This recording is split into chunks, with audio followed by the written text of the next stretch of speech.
नमस्कार, मी श्वेता भालेकर परब. महाराष्ट्र एक पाऊल पुढे या कार्यक्रमामध्ये आपले स्वागत. या कार्यक्रमामध्ये आपण आठवड्याभरातल्या महत्त्वाच्या घडामोडींचा आढावा घेणार आहोत.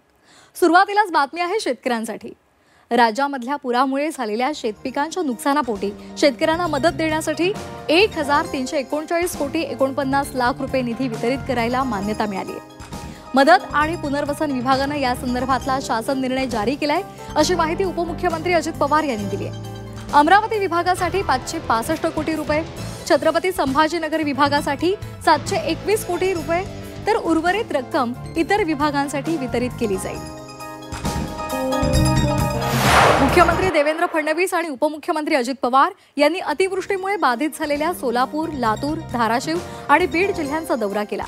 यावेळी निकषांपलीकडे जाऊन सरकार शेतकऱ्यांना मदत करणार असल्याचं फडणवीसांनी सांगितलं. आम्ही साधारण टंचाईच्या वेळी जी मदत केली जाते, सवलती दिल्या जातात त्या देऊ, असं मुख्यमंत्री देवेंद्र फडणवीस म्हणाले. तसंच दिवाळीपूर्वीच ही मदत दिली जाईल असं आश्वासन सुद्धा त्यांनी दिले. जिथे करणं शक्य नसेल तिथे नुसतं ड्रोनने देखील पंचनामा केला तरी चालेल. ड्रोनचा पंचनामाही आम्ही मान्य करून घेऊ.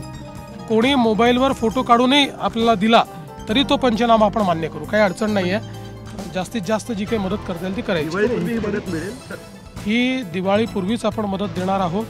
आपले जे NDRFचे नॉर्म्स आहेत ते आता केंद्र सरकारने रिवाईज केलेले आहेत.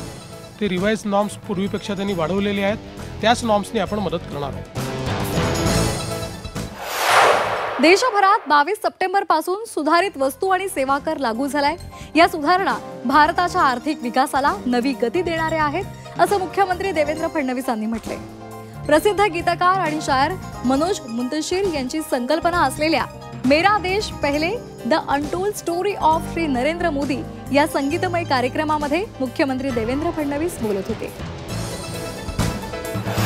जीएसटीचे सेकंड जनरेशन रिफॉर्म्स हे या देशातले क्रांतिकारी पाऊल आहे. या रिफॉर्म्समुळे एकीकडे सामान्य माणसाला लागणाऱ्या ज्या वस्तू आहेत याच्या किमती कमी होणार आहेत, कारण त्याच्यावर GST हा कमी करण्यात आलेला आहे. दुसरीकडे देशांतर्गत मागणी वाढणार आहे, त्यामुळे देशांतर्गत प्रोडक्शन वाढणार आहे. त्यामुळे अर्थव्यवस्थेला मोठी चालना मिळणार आहे. पंतप्रधान नरेंद्र मोदी यांच्या मिशन ग्रीन स्टील मध्ये महाराष्ट्र सर्वात मोठी भूमिका बजावेल असा विश्वास मुख्यमंत्री देवेंद्र फडणवीस यांनी व्यक्त केला. AIIFA स्टीलेक्स 2025 या स्टील महाकुंभचं उद्घाटन मुख्यमंत्र्यांच्या हस्ते मुंबईतल्या गोरेगावमध्ये झालं. त्यावेळी ते बोलत होते. महाराष्ट्राला केवळ स्टील उद्योग क्षेत्रामध्येच नव्हे तर ग्रीन स्टील उद्योग क्षेत्रामध्ये सुद्धा देशातील सर्वोत्तम राज्य बनवायचंय, असं मुख्यमंत्री म्हणाले. आता लवकरच ठाणेकरांना मेट्रोनं प्रवास करता येणार आहे. त्यांचं हे स्वप्न पूर्ण होणार आहे. ठाणेकरांसाठी अतिशय महत्त्वाची असलेली मेट्रो 4ची ट्रायल रन मुख्यमंत्री देवेंद्र फडणवीस आणि उपमुख्यमंत्री एकनाथ शिंदे यांच्या उपस्थितीमध्ये पार पडली. मेट्रोच्या पहिल्या टप्प्यामधील गायमुख जंक्शन ते गायमुख गाव, घोडबंदर रोड ते कासार वडवली या दरम्यान ही तांत्रिक चाचणी घेण्यात आली. लवकरच हा मेट्रो मार्ग प्रवाशांच्या सेवेत दाखल होणार आहे. या मेट्रोमुळे ठाण्यामधील वाहतूक कोंडी कमी होणार असल्याचा दावा सुद्धा केला जातोय. या मेट्रो ट्रेनची वैशिष्ट्ये पाहूयात ग्राफिक्सच्या माध्यमातून. आधुनिक train control and management system यामध्ये आहे. प्रवासी आपत्कालीन संपर्क यंत्रणा सुद्धा आहे.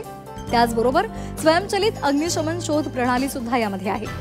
अडथळा शोध उपकरण आणि आपत्कालीन परिस्थितीमध्ये बाहेर पडण्यासाठी दरवाजा सुद्धा यात आहे. ऑनबोर्ड सार्वजनिक उद्घोषणा आणि माहिती प्रणाली सुद्धा यामध्ये आहे.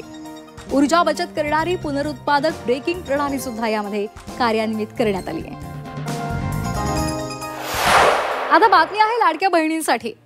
मुख्यमंत्री माझी लाडकी बहीण या योजनेमध्ये पारदर्शकता येण्यासाठी आणि लाभार्थ्यांना नियमितपणे आर्थिक लाभ मिळावा याकरता संकेतस्थळावर eKYCची सुविधा उपलब्ध करून देण्यात आल्याची माहिती महिला आणि बालविकास मंत्री आदिती तटकरे यांनी दिली.